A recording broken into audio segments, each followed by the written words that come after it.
s'aggiuma la scena.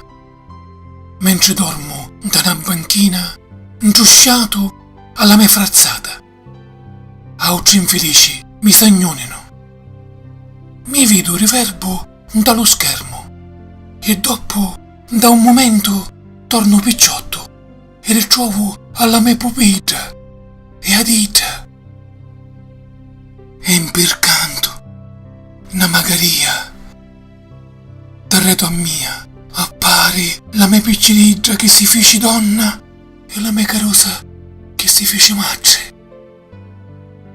Lo suo abbraczo adupra le mie ceneri, risuscito, grazie anciato d'amore.